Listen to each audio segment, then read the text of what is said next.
dari atau lingkup tugas dari penyidik pegawai negeri sipil di Ditjen Minerba, dalam hal ini kegiatan bersama dengan Biro Korwas PPNS Barreskrim Polri, jadi sesuai dengan dasar hukum yang dinaungi oleh Undang-Undang 8 tahun 81 tentang KUHP pasal 6 ayat 1 huruf A dan B, kemudian Undang-Undang nomor 8 tahun 1981 tentang KUHP pasal 7 ayat 2, dan juga Undang-Undang nomor 8 1981 tentang KUHP pasal 107 ayat 1, dan juga pembahasan pengamatan, kemudian penelitian serta pemeriksaan, ditemukan adanya aktivitas tanpa izin yang terjadi di tempat kejadian perkara yang dilakukan oleh tersangka inisial YH, yang bersangkutan merupakan warga negara RRT atau Republik Rakyat Tiongkok. Mereka, warga negara Tiongkok ini melakukan penambangan emas ilegal, mengeruknya pakai alat berat. Yang jadi pertanyaan, kok bisa mereka secara terang-terangan melakukan penambangan emas secara ilegal? Kenapa harus sekarang baru ketahuan? Dan kemarin yang lebih parah lagi,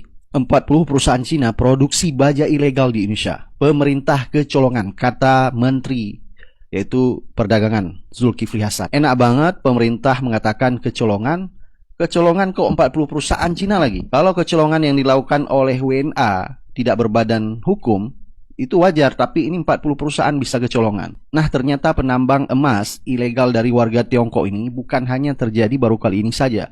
2 tahun kemarin sudah pernah ditangkap mereka, dan ini terjadi lagi. Ini adalah sepertinya pemerintah membiarkan hal ini. Apalagi kemarin kita lihat berita, yaitu Luhut undang petani Cina tanam padi lahan 1 juta hektar. Dan ini lebih gila lagi, pemerintah menjual kedaulatan rakyat Indonesia hanya untuk kepentingan rakyat Tiongkok. Jadi bukan rahasia umum lagi kalau keberpihakan pemerintah kepada rakyat Cina, bukan kepada rakyat Indonesia. Warga negara asing Cina bikin pertambangan ilegal biji emas di Kalimantan. Mantep nggak tuh? Warga negara asing Cina baru diberi pekerjaan untuk mengerjakan proyek APBN aja, itu bisa nyolong bikin pertambangan emas ilegal di Kalimantan. Dan boncosnya, Pak Luhut bin Sarpanjaitan sekaligus pemerintah itu bikin program baru lagi, yaitu akan memberikan lahan seluas 1 juta hektar kepada Cina untuk dikembangkan di bidang pertanian. Baru diberi pekerjaan untuk mengerjakan proyek aja, warga negara Cina itu ada yang bikin pertambangan ilegal. Apalagi kalau diberi lahan seluas 1 juta hektar. Bayangkan aja, akan ada berapa banyak lagi warga negara Cina bikin pertambangan ilegal di lahan yang diberikan pemerintah seluas 1 juta hektar itu.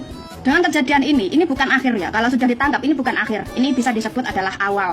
Kenapa? Karena kalau ada biji emas yang sudah ditambang, udah pasti akan ada biji emas lain yang akan ditambang secara ilegal. Karena lahannya diberikan secara sah oleh pemerintah kepada pemerintahan Cina. Kocak nggak tuh? Pemerintah lebih memilih bergandengan dengan Cina untuk mengembangkan 1 juta hektar lahan di Kalimantan untuk kepentingan pertanian.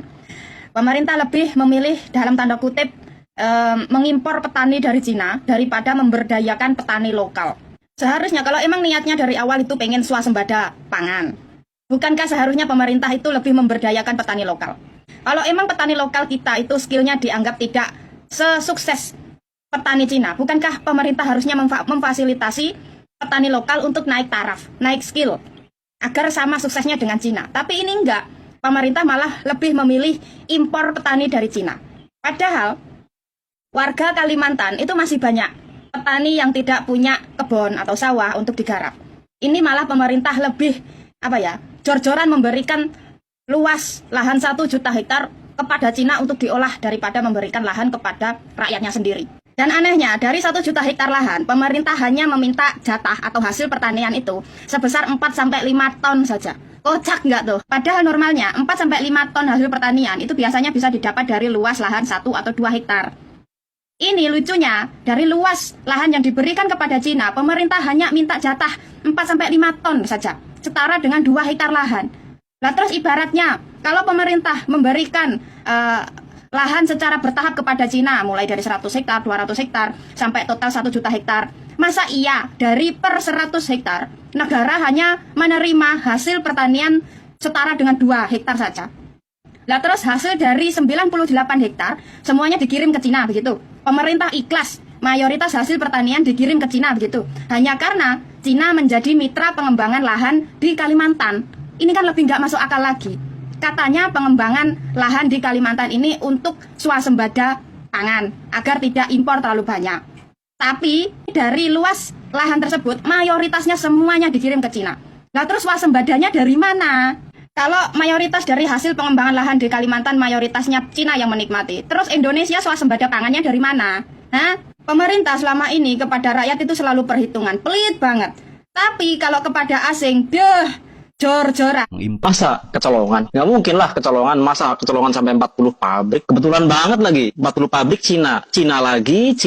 Pabrik itu ukurannya gede loh. Pasti ada izinnya. Transaksinya jelas. Bahan mentah dari mana, dijual kemana. Nggak mungkin lah kecolongan. Mungkin ketololan mungkin. Mana ada menteri yang pro banget lagi sama Cina. 40 perusahaan Cina produksi baja ilegal di Indonesia. Pemerintah kecolongan. Colongan PKL yang kecil-kecil gitu aja bro, itu bisa lo digusur sama Satpol PP. Perusahaan yang gede-gede masa gak kelihatan. Pemerintah buka mentang-mentang mereka dari Tiongkok dikiranya dia usaha es krim. Es krim kok ngambil baja. Kecolongan ya kalau 1-2 kali. Ini kalau 40 kali bukan kecolongan tapi dicolong.